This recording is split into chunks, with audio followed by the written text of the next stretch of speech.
시민자유대학 예술과 미학 수업을 시작하겠습니다. 오늘은 마지막 시간이네요. 영화가 그린 예외 상태라고 하는 주제를 가지고 총 8번의 시간을 저희가 이번에 준비를 했었는데, 오늘은 8강 마지막 수업 시간입니다. 그동안 여러분들 예외 상태를 다룬 다양한 영화들, 재난이라든가 또 좀비라든가 또 바이러스라든가 이런 영화들을 다뤄왔고요. 이제 그 전체를 알레고리화해서 우리가 이야기할 수 있는 작품이 오늘의 우리가 다룰 영화 멜랑콜리아라고 하는 작품입니다. 멜랑콜리아라고 하면 이제 멜랑콜리아라고 하기 이전에 이제 멜랑콜리라고 하는 단어는 이제 그런 사용은 우리, 여러분들의 생활 속에서 있었을 텐데, 일단 영화 멜랑콜리아를 알아보겠습니다. 멜랑콜리아의 이미지인데요. 이 영화가 도대체 무엇을 말하고 있을지에 대해서 상당히 궁금함을 줄 수 있는 포스터 이미지입니다. 한 신부가 꽃을 들고 누워 있습니다. 아주 인생에 있어서 가장 중요한 순간, 가장 행복한 순간이라고 우리가 미루어 짐작할 수 있는 그런 상태인데, 과연 영화는 어떤 영화인지 보도록 하겠습니다. 제목은 멜랑콜리아, 원제 멜랑콜리아가 되고요. 이 영화의 장르는 상당히 난해하죠. 재난 영화라고 할 수 있고, 사이파이, SF 영화, 또 미스터리한 판타지가 있어서 지난주나 그 전에 다뤘던 영화들과는 약간 다른 모습을 보이고 있습니다. 2011년이니까 딱 10년 된 영화네요. 지금의 우리 상태, 현재의 코비드-19 상황에서, 그리고 또 지금 가을입니다. 마침 가을인데 가을에 많이 생각할 수 있는 영화라고 합니다.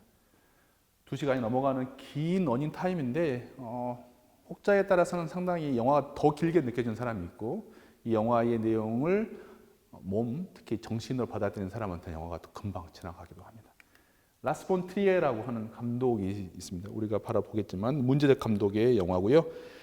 이 영화에 출연한 사람들은 할리우드를 대표할 수 있는 배우들인 커스틴 던스트라든가 또 프랑스 출신의 샤를로트 경스프, 그리고 아마 미드를 좋아하는 사람들한테는 24시라고 하는 미드에서 주인공이었던 키퍼 서들랜드까지, 이런 또 그 외에도 다양한 미국이라든가 영미권의 배우들이 나온 영화인데, 이 감독이 문제적 감독입니다. 라스 폰 트리에 감독, 정말 문제적 감독이죠. 영화 한 작품이 아니라 그냥 전체 캐리어, 그리고 영화들 하나하나들이 그 영화가 말하고 있는 서사, 그 영화가 또 만들어진 방식들에서 또 그 이외에 또 특히 이 작품에 관련돼서는 상당히 크게 문제가 됐었던 사람인데, 라스 폰 트리에, 폰이라고 하니까, 근데 이제 덴마크 코펜하겐 출신의 감독입니다. 1956년생이고요.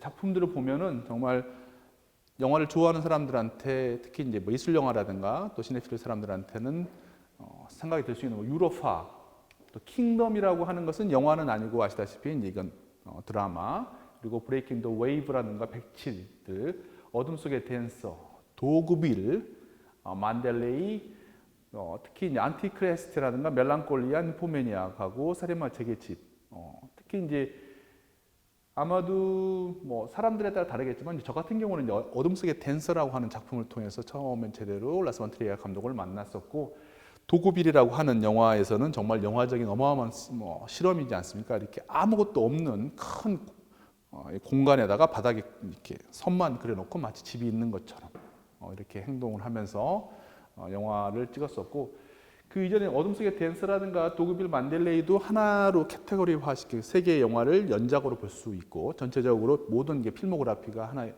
큰 어떤 경향을 하고 있지만, 특히 이제 비슷한 시점에 만들었었던 영화들, 보통 우리가 우울 3부작이라고 보통 부르는 영화들이 안티크라이스트라든가 멜랑콜리아, 그리고 ним포매니악이라고 한 세 영화가 또 하나로 이렇게 볼 수가 있습니다. 상당히 강한 어떤 재현을 보여주고 있어서 영화를 보통 같이 보기가 힘들죠. 누구가 같이 보지 않는 영화인데, 이 영화들 공통점이 보면은 모성의 광기, 여기서 광기가 있고, 또 우울, 그러니까 멜랑콜리한 게 있고, 또 색정증이라고 해서 성에 대해서 과도하게 탐닉하는 것들, 특히 이제 ним포매니악이라든가 영화는 이제 그것들을 그대로 다루고 있기 때문에 상당히 강한 주제와 그것들을 재현해내는 방식의 영화를 만들었던 감독이 라스 폰 트리에 감독입니다. 라스 폰 트리에 감독이 만든 이 멜랑콜리아라고 한 영화는 그러면 시놉시스를 간단하게 우리가 이야기를 해보면 이렇습니다. 유능한 광고 카피라이터입니다. 직업이 저스틴은 마이클과 결혼식을 올리지만 우울증으로 인해서 이상 행동을 보이면서 결혼을 망치고 맙니다. 그런 우울증 상태가 심해진 저스틴은 자신을 돌봐준 언니 클레어의 집에서 함께 살게 되고 언니는 동생을 극진히 보살핍니다. 그럴 때 동시에 한편 멜랑콜리아라는 이름의 거대한 행성이 지구를 향해 날아오게 됩니다. 클레어는 종말에 대한 두려움을 느끼지만 과학자의 말을 믿는 맹신하는 남편 존으로 인해서 그 두려움에 대한 내색을 하지 않죠. 하지만 날이 갈수록 이제 동생은 더 이상 이상 행동을 보이게 되고 그러면서 클레어도 점점 이 다가오는 행성의 어떤 문제가 심각함을 알게 됩니다. 그런데 과학자들이 예상한 대로 멜랑콜리아가 지구를 부딪히지 않고 사라져 가면서 마치 영화가 한편의 해프닝으로 끝날 것 같은데 그렇지 않습니다. 영화를 보신 분들에게 아시겠지만 결국에는 멜랑콜리아가 지구와 부딪힙니다. 그래서 여러분들이 많이 알고 있는 재난 영화들 있죠. 그래서 특히 이제 뭐 SF 영화들에서는 외계에서 어떤 큰 외계인이라든가 이런 어떤 유기체가 있고 또 무기체라고 하는 것은 뭐 어떤 행성과의 폭발 이런 것들이 있지 않습니까? 후자를 다룬 영화들 중에서 이 영화의 특별한 지점들이 많이 남아있죠. 뭐 지구 재난, 전체적인 재난이라고 하는 예외 상태를 다룬 영화와 이 멜랑콜리아와 다른 것들은 일단은 영화 제목부터 우리가 한번 조금 이야기를 해보도록 하겠습니다. 영화의 제목이 멜랑콜리아니까 당연히 이제 멜랑콜리라고 하는 멜랑콜리란 말을 한국어로 쉽게 번역하지는 못할 것 같아요. 저도 멜랑콜리란 말을 알게 된 이유, 인식하고 된 이유부터 지금까지 저 말을 다른 말로 그렇게 우울이라고 우리가 번역하거나 번뇌라고도 말을 할 수 있겠지만 정확하게 말하기는 힘든데 자, 우리나라 사전에서는 어떻게 보고 있느냐. 멜랑콜리를 이렇게 보고 있네요. 우울 또는 비관주의에 해당하는 인간의 기본적인 감정이고 삶의 궁극적 의미에 대한 회의, 왜 살아야 되는가 회의가 있어서 정신의학 분야에서 많이 이야기를 하고 있다. 그런데 이제 사람들에 따라서 이 멜랑콜리가 어디서 왔냐? 이거를 서구에서 좀 다뤘던 게 목사였던 로버트 머턴이 본인의 논문에서 The Anatomy of Melancholy에서 우울의 해부에서 이야기했는데 원래는 검은 담즙, 그러니까 고대 이제 그리스부터 나왔던 이제 오늘 보겠는데 검은 담즙입니다. 검은 담즙이 뭐냐? 슬픔과 우울입니다. 그러니까 여기서 로버트 버튼이 다룬 것처럼 이게 질병이라고 생각을 하는데 우리가 보통 우울증, 그러니까 사람들의 많은 어떤 자살의 근거가 되고 있는 그것들 속에서 멜랑콜리가 100%딱 맞지는 않고 살짝 겹쳐 있다고 보는 게 맞을 것 같습니다. 그래서 멜랑콜리는 아리스토텔레스가 본인의 저서인 문제들에서 멜랑콜리를 다루고 있죠. 다루고 있었는데 우리가 뭐 철학 시간은 아니니까 일단 이렇게 되면서 이게 사람들한테 멜랑콜리에 우리가 젖어들게 되면 사람이 이게 디프레션 되거나 또 자살하거나 그때 선택을 하게 되는데 이게 이제 예술 분야에 있게 되면은 사람들은 사실 이 멜랑콜리라고 하는 정서가 들어있는 작품들을 상당히 좋아합니다. 내 실생활에서는 그런 것과 멀리하고 싶지만 삶에서는 멀리하고 싶지만 예술 작품에서는 좀 가까이 있어야 그것들을 그 작품에 대한 애착이 심해지는데 멜랑콜리는 그래서 하나의 가치가 될 수도 있다 이렇게 볼 수가 있는데 예를 들면 이렇게 볼 수가 있을 것 같아요. 우리가 어떤 작품을 봤는데 영화를 보거나 소설을 봤을 때 두 사람이 막 사랑한 둘이 너무너무 잘 되고 처음부터 중간에도 끝까지 잘 되는 사랑 이야기를 좋아하는 때도 있고 좋아하는 사람도 있겠지만 명작들, 고전들의 경우에는 그렇지가 않죠.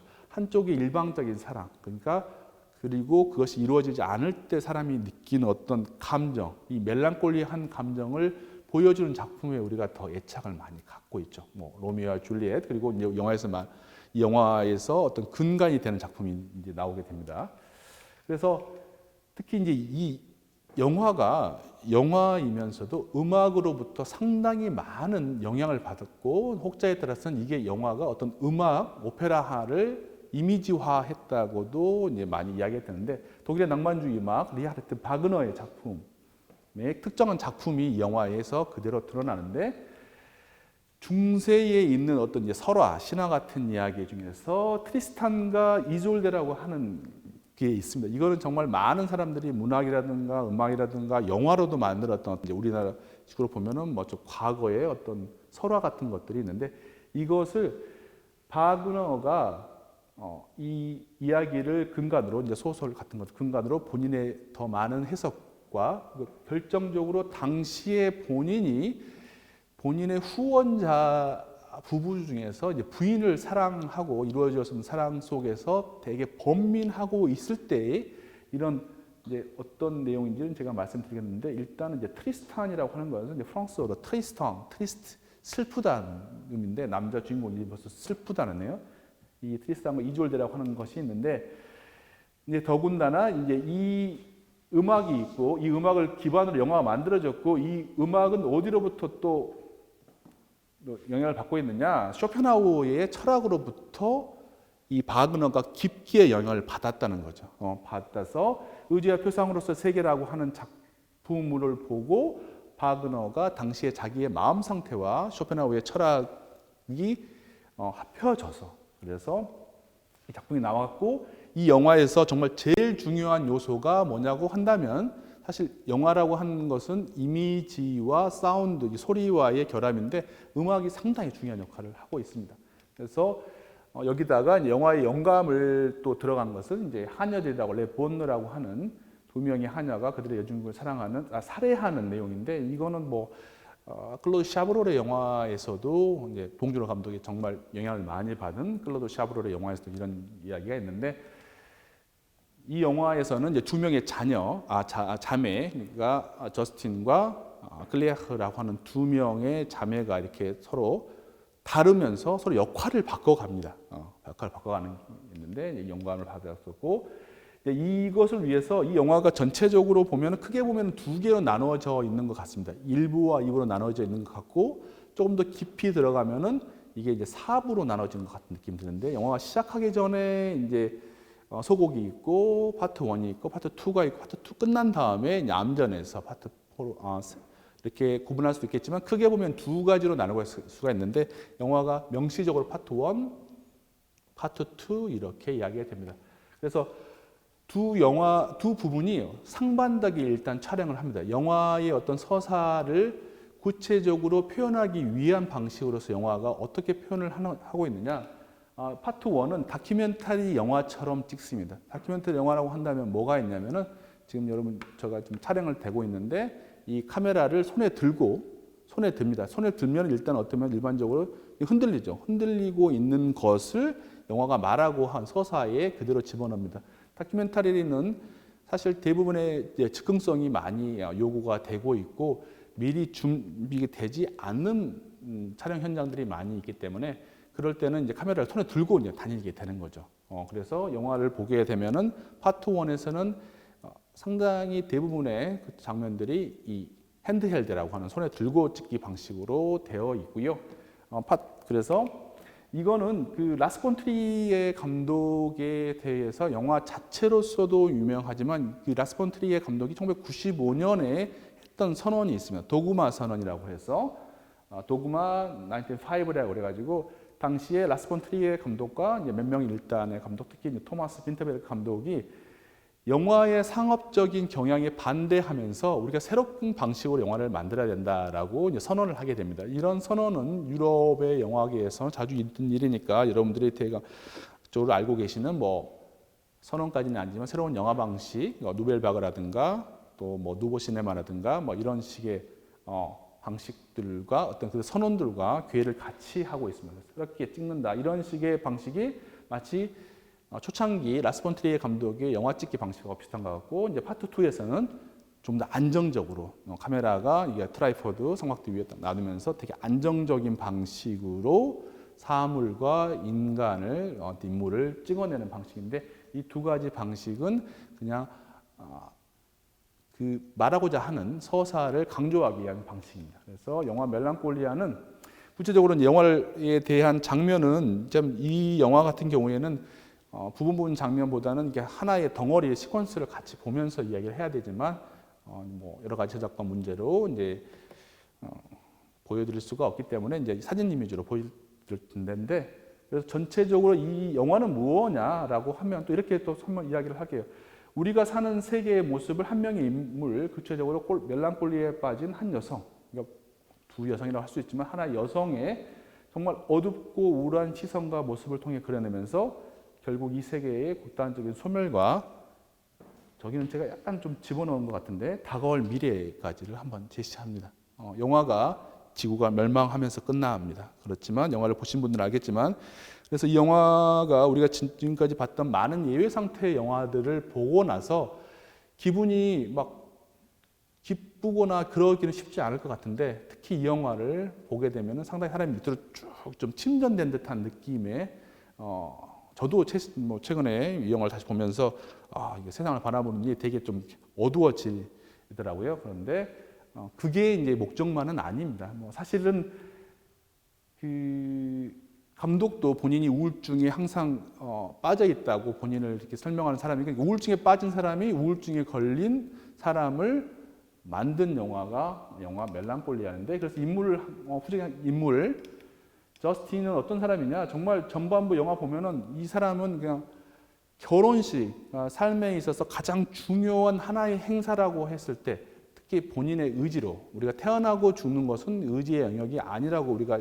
한번 이렇게 간단하게 상정을 한다면 본인이 선택한 어떤 사람과 결혼식 하는 그런 행복해야만 하는 그 순간에 또 그때의 시간을 영화 속에서 상정을 하죠. 근데 정말 멜랑콜리에 빠져 있습니다.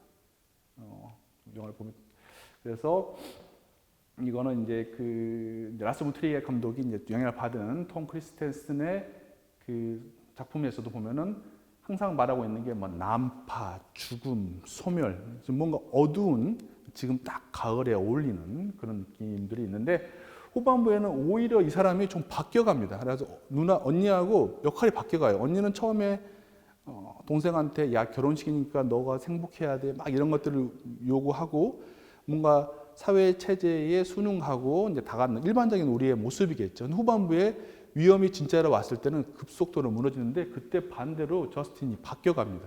그래서 그때 그런 건 의미는 뭐냐 이렇게 볼 수가 있는데 감독이 되게 재밌는 말을 해서 한번 소개를 해볼게요. 재난의 상황에서는 우울한 성향의 사람들이 오히려 의기양양해진다. 그들은 내가 뭐라고 그랬어? 라며 이야기하고 무엇보다 그들이 잃을 것이 아무도 없기 때문에 의기양양해집니다. 그렇죠? 내가 세상이 망한다고 했잖아 라고 이야기하면 세상이 망해질 것 같으니까 오히려 사람들이 그동안 평상시 평온한 모습을 보인 사람들이 무너졌을 때는 오히려 이들이 더 새로운 어떤 길을 제시하는데 영화에서도 보면은 정확하게 저스틴은 후반부에 언니 클레어하고 바뀌는 모습을 보입니다. 왜 그러냐면은 클레어는 잃을 게 많아요. 뭐가 있냐? 남편도 있지만 특히 여기서 설정이 누구냐? 엄마니까 소년, 아들이 있잖아요. 그러니까 자식이 있는 엄마는 세상이 멸망하면 자기의 모습, 자기의 소멸보다도 자식의 소멸이 너무 안타깝지 않습니까? 이건 너무 인지상정인데 그렇기 때문에 클레어가 나중에 엄청나게 무너지는 모습을 보여줍니다. 하지만 저스틴은 이미 다 버렸습니다. 결혼식 날 신랑을 버려버리고 처음 본 남자와 관계를 맺을 정도로 다 버려버린 사람이기 때문에 전혀 문제가 없습니다. 장면을 보도록 하겠습니다. 이거는 우리가 영화의 첫 장면에 저스틴이 눈을 감고 있고 초췌한 모습에 그리고 이제 이때 음악이 바그너의 트리스탄과 이졸데가 쭉 흘러나옵니다. 정말 이 노래만 상당히 많은 사람들이 제가 좀 찾아보니까 본인의 마지막 순간에 들었던 노래라고 했는데 혹시 주변에 어떤 사람이 이런 노래를 계속 듣고 있으면 빨리 가서 이야기를 좀 해주셔야 될 것 같아요. 그래서 눈을 뜹니다. 눈을 뜨면서 뒤에 보니까 새들이 추락하고 있죠. 저스틴도 눈을 뜨고 있고 새들도 추락하고 있습니다. 컷하고 나오는 장면이 정말 문제적인 장면인데 지금 앞에는 실제가 아니겠죠. 그리고 우리가 사는 세계에서는 불가능한 빛의 모습이 보이고 있죠.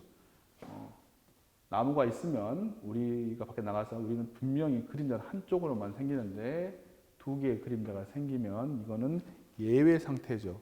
이거는 좋은 일이 아닐 가능성이 많고, 근데 영화를 보신 분들한테 깜짝 놀랄 거는 이 중간에 이 사람들이 거의 보이지가 않아요. 저기 멀리 보이기 때문에 처음에 살짝 아무것도 안 보인 것 같고, 앞에 있는 시계, 무엇을 형상화하나, 우리 인류의 시계, 우리 인생의 시계, 죽음으로 가는 시계를 보여주는 것 같고, 그러면서 보면은 자세히 보면은 신부복을 입은 저스틴이 조카를 이렇게 같이 노는고 있는 모습인데, 이 이제 서곡의 어떤 일반적인 영화의 오프닝이 아니라 영화가 파트로 하나 따로 독립적으로 존재한다는 느낌인데, 그때 보면은 거의 정지된 화면 같으면서도 살짝 움직이고 있습니다. 사진과 영화의 한 가운데가처럼 정지된 화면 같으면 쭉 움직이고 있고, 이제 그 다음에 회화가 나오는데 사냥꾼들 일이 다 끝나고, 그리고 뭔가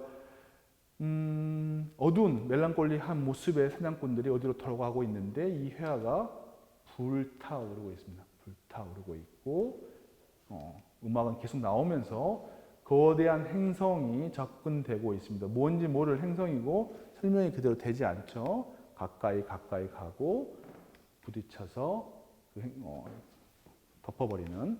그리고 이제 거의 정지되는 이미지 같은 것 속에서 지금 보시면은 이제 영화를 다 보셨기 때문에 말씀드리면은 이제 언니 클레어가 아들을 데리고 지금 어디로 가고 있습니다. 이 영화를 보고 다시 이 장면을 보면 정말 가슴이 아픈데, 멸망하는 지구에서 어딘가 떠나려고 하는데, 보시면은 이 앞으로 갈 수가 없어요. 팔이 푹 빠져가지고 갈 수 없는, 이 뒤 영화 전체를 설명을 해주고 있죠. 그리고 말이 쓰러지는 말이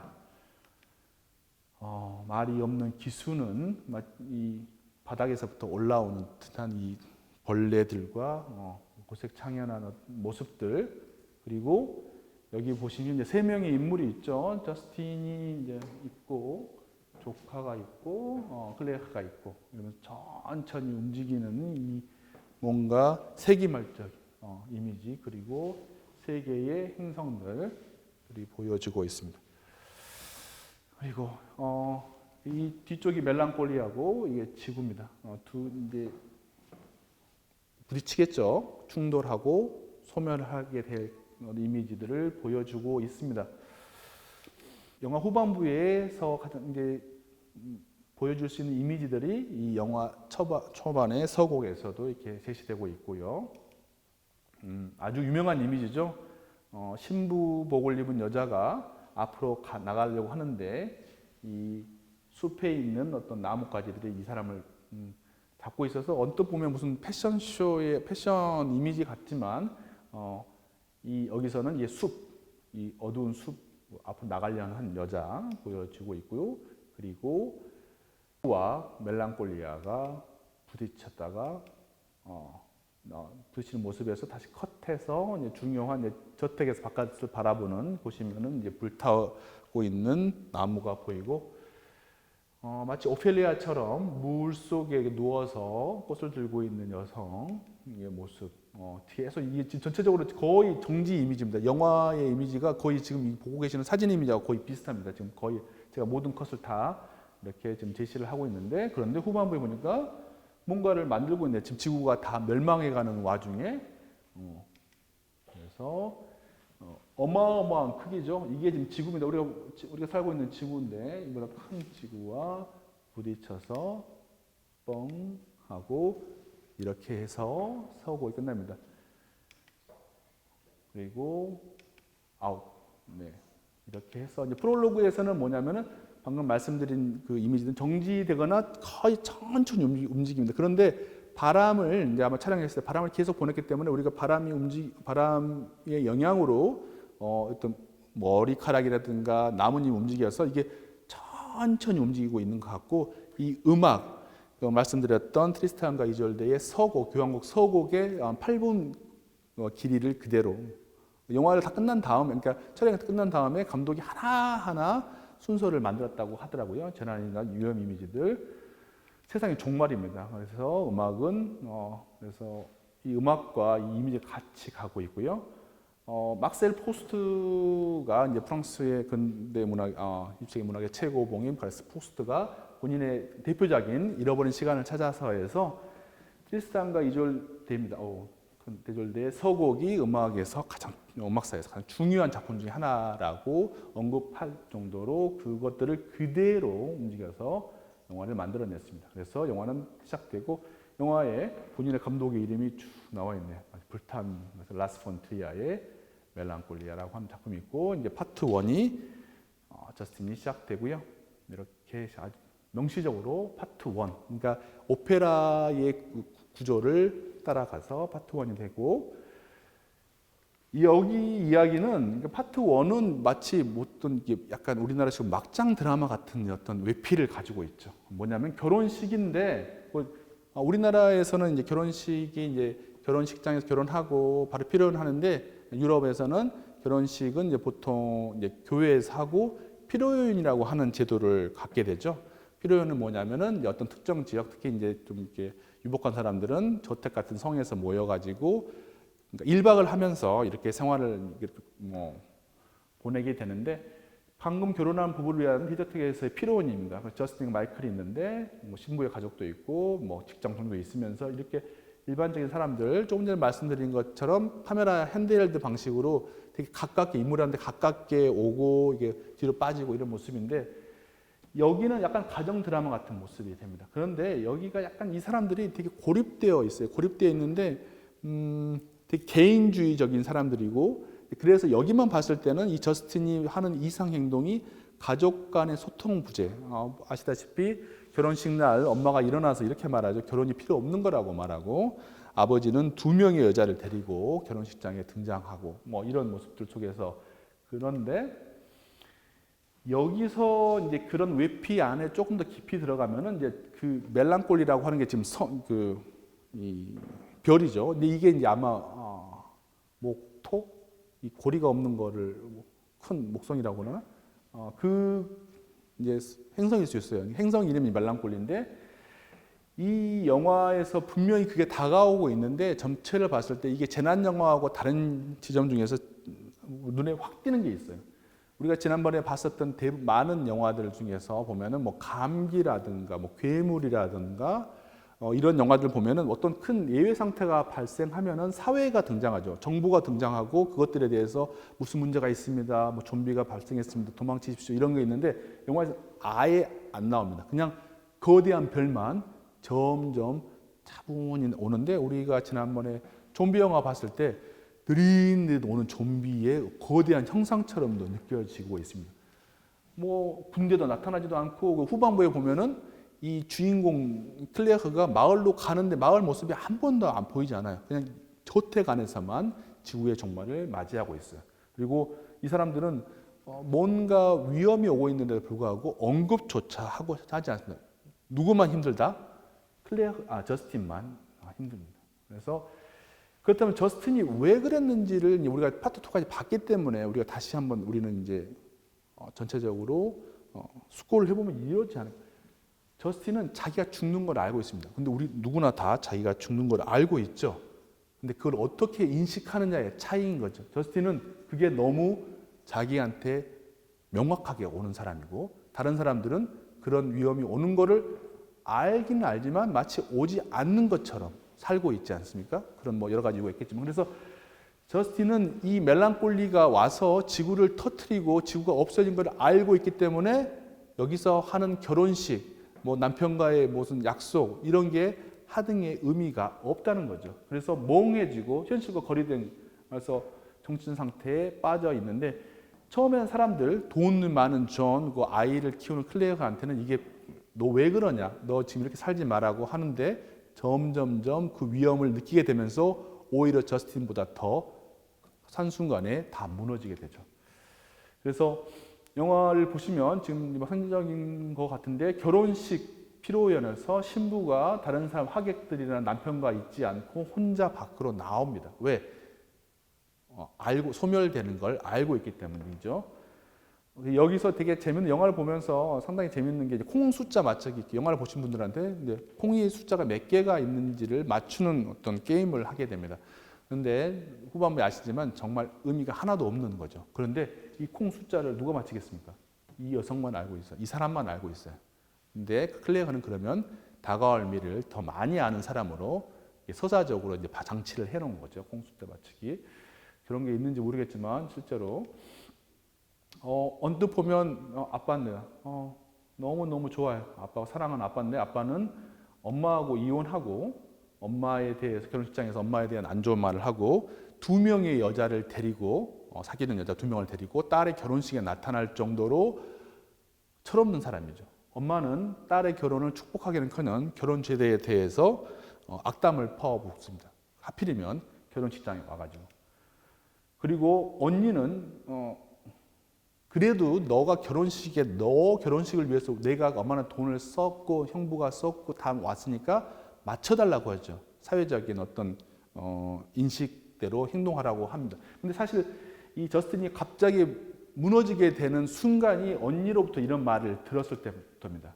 알겠다고 했습니다. 그런데 저스틴은 지금 알고 있죠. 그게 그냥 우울증인지 그냥 멜랑콜리인지 아니면 정말 행성 멜랑콜리가 오기 때문에 이게 얼마 뒤에 정말 며칠 뒤에 다 없어지는 건데라고 알고 있을지는 각자의 상상이겠지만요. 그래서 그 말을 하고 다시 돌아가서 밖으로 나와버립니다. 사람들은 본인의 결혼식에 지금 축하를 하고 있는데 통과합니다. 통과하고 있을 때 되게 상징적이죠.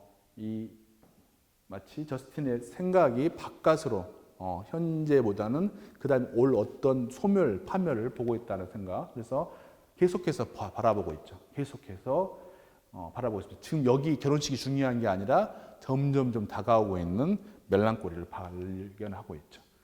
여기서 이제 파트 2의 마지막에 나오는 이 조카와의 관계, 그러니까 이런 우울증, 멜랑콜리 속에서도 그래도 잡고 있는 게 이 소년, 이 조카와의 약속이 있는데 동굴을 같이 만들 것을 예전부터 약속을 했던 것 같아요. 이 영화 이전의 어떤 서사에서. 그래서 조카가 말을 하니까 하겠다고 말을 합니다. 그냥 지나가는 것 같지만. 그리고 여기서 되게 재밌는 부분이 결혼하는 이제 마이클이 결혼 선물로 우리가 나중에 늙어서 같이 살 수 있는 농장입니다.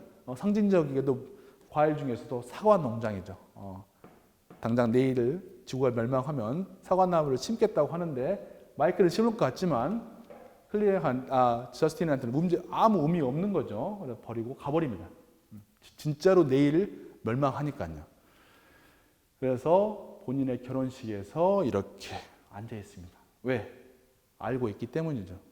멸망을 알고 있는 사람의 모습이고 그렇게 해서 갑자기 이 작은 저택, 실제로 촬영은 이제 스웨덴에 있는 곳에서 했는데 작은 어떤 큰 저택인데 작은 공간에서 확장을 쭉 해가지고 지구로 은하계로 넘어갑니다. 저는 잘 모르겠지만 지구 과학에서는 이런 행성 간의 충돌이라고 하는 것은 너무 빈번하고 우리가 그렇지 않은 시기에 그냥 살고 있을 뿐이라는 거라고 이제 감독은 아마 생각했던 것 같아요. 저기 속에서 저 많은 행성들이 계속 부딪히고 소멸하고 별들이 없어지고 하는 것들인데 그래서 어떻게 됐냐? 파트 1이 결혼식이 처음에 결혼식 피로로 가는 이 차 안에서 시작됐다가 마지막에는 신랑 본인의 부모님과 함께 떠나버리고 맙니다. 그리고 그럼에도 이 파트 1의 마지막에 저스틴은 하늘을 계속 바라보고 있죠. 그리고 정말 파트 1의 마지막에서는 그동안 계속 동생을 다그치고 현실에 살으라고 했었던 언니 클레어가 하늘을 바라보면서 파트 1이 끝나고 되고 다시 파트 2로 들어가면은 이제 클레어 영화 파트 2도 시작되면은 밖을 바라보는 클레어로 시작되고 아들이 보여주고 빠르게 지나가도록 하겠습니다. 이렇게 영화를 보면서 이제 파트 1을 보면은 이제 파트 2 넘어가는데 동생이 이거는 이제 파트 1과 파트 2에 어느 정도 시간적인 간격은 있는 상태에서 동생을 위해서 이렇게 이제 침구를 정리해 주죠. 이건 정말 우리나라에서는 없는 어떤 특이인데 제가 이제 유럽에서 보면 항상 누군가 왔을 때 우리가 침구를 정리해 주는 거 이게 약간 사람을 맞이하고 동시에 친구를 정리하는 거 뭔가 죽는 사람들을 위해서 또 떠남의 어떤 의식인데 이렇게 꽃과 함께 항상 이게 머리맡에 이제 뭔가 하나 놔두죠. 선물 같은 것들을. 멜랑콜리아라고 하는 게 태양뒤에서 오게 되고 사람들이 그동안 저스틴의 말을 안 듣던 사람들이 이제 준비합니다. 우리 영화에 정말 많이 나오죠. 우리가 정말 재난이 나오면 항상 쉘터를 찾죠. 우리가 살 수 있을 거라고 생각을 하고 쉘터를 찾고 그럴 때 저스틴은 그렇지 않죠. 그냥 말하고 승마만 준비하게 되고 점점점 다가옵니다. 멜랑콜리아가 점점 크게 다가오고 정말 처음에 서곡에 나온 것처럼 두 개의 좀 전에 봤었던 두 개의 광원이 생기게 되는 거고 그 속에서 저스틴이 방황합니다. 알고 있기 때문에. 그래서 여기서 정말 죽음의 댄스라고 하는 절대 일어나지 않았으면 좋겠지만 지구가 살아있는 한 언젠가는 생겨날 일이겠죠. 이건 확실한 진리니까. 그래서 그렇다면 이제 어떻게 되냐? 이 아들, 이 남겨진 후손에 대한 걱정이 생기는데,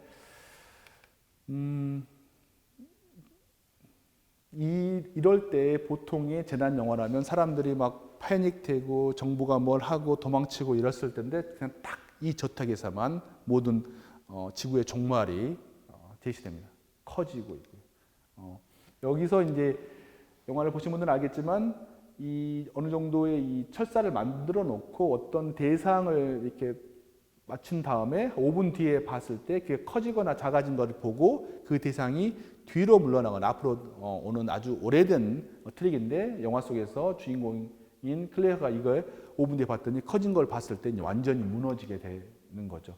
무너지게 되고 이제 그렇게 된 다음에 남편 존은 계속해서 이성적인 인간으로 나타나면서 절대 그럴 일이 없다고 부인한테 말을 하다가 본인이 과학적인 지식으로 그게 아는 소멸이 왔을 때 자신의 아들과 부인한테 한마디 말도 없이 자살을 해버리죠. 자살을 해버리고 그 다음 장면에는 이렇게 떠돌다가 보통 골프가 18홀인데 19홀에 가서 이렇게 있습니다. 조금 전에 서곡에서 나왔던 그 장면의 실제적인 이미지고요. 아들을 데리고 동분서주합니다.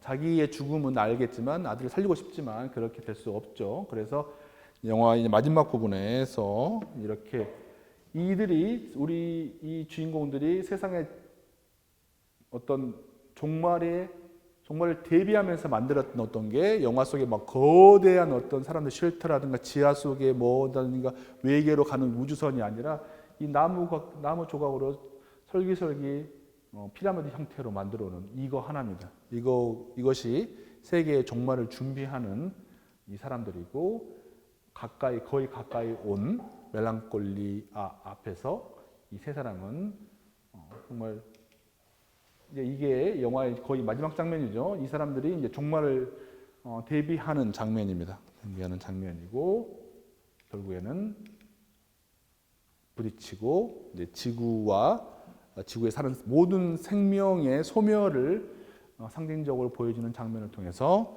영화가 마무리가 되죠. 영화가 상당히 길고 여러 가지 것들이 있지만 이렇게 설명을 할 수가 있을 것 같고 이 작품이 이제 인류와 생명에 대한 어떤 알레고리로 우리가 볼 수가 있을 것 같아요. 그래서 파트 2를 보면서 파트 1에서의 저스틴의 행동을 이해하게 됩니다. 파트 1만 봤을 때는 이 인물이 왜 이렇게까지 하는지에 대해서 설명을 하거나 관객으로서 이해하기 힘들었지만 그녀의 절망과 파괴적인 행동들, 그러니까 결혼식장에서 부모와 싸우고 상사한테 어떻게 반항을 해서 회사에서 잘리고 남편과의 관계를 거부하고 처음 보는 남자와 관계를 맺고 이렇게 극단적인 모습을 보였었던 것을 우리가 알 수 있죠. 이해하지 못했던 그녀의 행동인데 그녀가 할 수 있는 것이 없었다는 거라고 우리가 또 이해할 수가 있을 것 같고 인간이라는 게 우리가 절망 앞에서 할 수 있는 것들이 유일하게 할 수 있는 게 최면을 거는 거죠. 그걸 생각하지 않거나 그렇지 않는다고 생각하면서. 그래서 영화는 일반적인 재난 영화보다는 정말 우리 인류의 예외 상태라고 우리가 볼 수도 있는 이게 지금 외의 상태라고 보는 것인지 실제 그렇게 될 수밖에 없는 것인지 모르겠지만 소멸을 보도록 하죠. 그래서 영화의 마지막 부분에는 정말 지구의 종말이 오고 이 지구의 종말을 엔터테인먼트처럼 보여지는 게 아니라 그런 영화들 사실 지구의 종말을 보는 영화들을 우리가 기쁜 마음으로 보기는 많이 힘듭니다. 그래서 다른 방식으로 그것들을 많이 해소해 주죠. 뭐 여러분들이 많이 보는 영화에서 보면은 뭐 일단 사람들을 외계로 보낸다든가 이렇게 해서 마치 인류가 지속되는 것들이 가능한 방식들을 보여주고 있는데 여기서는 종말 앞에서는 유일하게 이거밖에 없는 영화 속에는 동굴이라고 이야기를 하긴 한데 이제 피라미드죠. 그런데 이제 피라미드가 뭐 우리가 여러분들이 알다시피 뭐 이집트에서도 영원한 생명 어느 부분에 놔두면 뭐 오래 간다고 하는데 그래서 우리의 지구는 없어지지만 또 어떤 또 다른 어떤 생명이 생겨나지 않을까 하는 것들을 이야기하고 있습니다. 그래서 사실 영화를 보면서 되게 이렇게 밑으로 정말 영화가 말하는 멜랑콜리아가 말하는 멜랑콜리처럼 밑으로 침전될 수가 있는 이야기인데 그럼에도 불구하고 뭔가의 가능성은 그 피라미드, 나무로 나왔던 피라미드로 인해서 생명의 탄생까지도 이야기가 될 수 있는 영화입니다. 뭐 이 영화를 우리가 사실은 이제 영화를 보면서 그 음악과 같이 보면은 상당히 많은 이야기들을 할 수가 있을 것 같은데 그렇게 하지 못했기 때문에 영화 자체에 대한 이야기는 이렇게 좀 간단하게 좀 이야기를 하고 우리가 지금까지 한 8강을 봤네요. 컨테인전부터 감기, 눈먼 자들의 도시, 괴물, Children of Men, 부산행, 28일 후, 멜랑콜리아. 컨테인전은 뭐 최근에 들으니까 그 넷플릭스 영화 중에서 2위로 올라갔다고 그러더라고요. 어마어마한 일이죠. 20년 전에 영화를 보지도 않았지만 사람들이 갑자기 많이 보고 있습니다. 그리고 감기도 이야기도 많이 되고 있고 괴물이라든가 이런 영화들에 대한 이야기들을 지금 다 많이 하고 있는데 영화 처음 시작할 때 이렇게 말을 했던 것 같아요. 제가 우리가 지금 8주 됐군요. 그 8, 9주 됐는데 이런 상황이 있었습니다. 그러니까 예외 상태라고 하는 게 사실은 예외 상태로 하는 게 어떤 정치적인 개념일 수도 있고 철학적인 개념일 수도 있지만 우리가 영화 속에서 봤을 때 지금 우리가 살고 있었던 마치 평상 상태라고 볼 수 있는 상태들이 코비드-19로 인해서 완전히 무너지게 됐고 이게 좀 지나갈 거라고 생각했는데 사실 오늘의 이 순간에 이것의 끝을 예견하는 듯한 이야기도 나오고 있지만 아마 인류 역사상 전 인류가 이렇게 긴 시간 동안 동일한 문제에 봉착하고 해결책을 찾지 못한 것은 제가 아는 상식에서 처음이라고 보여집니다. 이게 어떤 방금 우리가 봤었던 멜랑콜리아에서 얘기하고 있는 그리고 우리 인간이 갖고 있는 어떤 조건, 소멸이라고 하는 조건을 보여주고 있을 수도 있는데 공포 지난 시간에 했었는데 오늘 이야기 한번 이야기해 보겠습니다. 그 예외 상태가 나오게 되면 이제 공포가 나오죠. 공포죠. 지금은 공포에다가 전염에 대한 공포니까 사람들을 멀리하죠. 지금은. 그러니까 원래 우리가 교육이라든가 삶에서는 함께하고 연대하고 하라고 하는데 지금은 멀리해라. 서로에 대해서 멀리하라. 버스에 탔을 때 마스크를 쓰지 않은 사람을 봤을 때 여러분이 느끼는 감정은 공포와 혐오감이죠. 혐오감이고 동일하지 않는 사람들에 대해서 배척하는 게 더 심해지고 있고 그렇지만 살아야 된다라고 하는 지상 명제 때문에 그런 것들이 용인되고 있으면서 사실은 뭐 우리가 이 수업에서 다루고 있지 않았지만 이 뭐 정치적으로도 어떤 기존의 어떤 질서에 다른 말을 하지 못하는 분위기가 이게 패턴화되고 있다는 생각까지도 가지고 되는데 회의적인 생각을 갖고 있습니다. 영화뿐만 아니라 우리가 지금 일상의 생활에서 지금 그런 것들이 되게 심해지고 있죠. 이게 거의 지금 1년이 돼가고 있는, 거의 1년이 돼가고 있고 사실 내년의 상황에 대해서도 사람들마다 생각이 있겠지만은 뭐 이렇게 비대면 그리고 같이 하지 않고 축제가 없어지고 서로가 서로를 의심하고 서로가 만나지 않아야 되고 뭐 그렇게 되는데 또 한편에서는 이제 이 뭐 랜선을 통해서 좀 여러분이 하는 것처럼 이렇게 뭔가 만남들이 좀 더 새로운 방식으로 만들어지기는 하겠지만 그럼에도 불구하고 과거로 돌아가지 못한다. 그 전의 과거로는 돌아가지 못할 것 같다는 생각이 점점 강해지고 있습니다. 그렇지만 이런 영화들 회의적이고 뭔가 어둡고 소멸되고 멜랑콜리 하는 영화들이지만 그럼에도 불구하고 영화들은 그래도 이것도 초월하는 방법들을 깨닫게 해주죠. 뭐냐? 오늘 멜랑콜리에서는 조금 뭐 강하게 나가지 않았지만 지금과 7강의 영화들에 다 마찬가지지만 사람들이 연대를 해야 된다. 물론 연대의 방식이 바뀌어야 되겠지만요. 그래서 여러 번 이야기했지만 우리가 살려면 우리는 뭐 유한한 생명을 가지고 있긴 합니다. 유한한 생명을 갖고 있는데 이 삶 속에서 뭔가 의미 있는 삶을 그리고 서로가 내 정상적인 삶이라고 했었던 사람들을 만나고 사람들과 컨택하고 사람들과 호흡하는 정말 진짜 호흡한다는 게 함께 호흡한다는 게 이렇게 힘들어질 거라고 1년 전에 어느 누가 예상을 했겠습니까? 그래서 이런 것들을 할 수 있는 게 우리 영화와 예술, 예술 문화를 통해서 가능하지 않을까. 그래서 여러분들이 더 많은 문화에 참여하고 또 예술 작품도 보면서 이런 위기를 이 예외 상태가 정말 그 전에 그런 일이 있었지라고 하는 것으로 추억할 수 있게 봤으면 좋겠습니다. 이렇게 해서 영화가 주는 예외 상태 예술과 미학 시민자유대학 강의를 8강을 마치도록 하겠습니다. 여러분 그동안 수고 많으셨습니다. 감사합니다.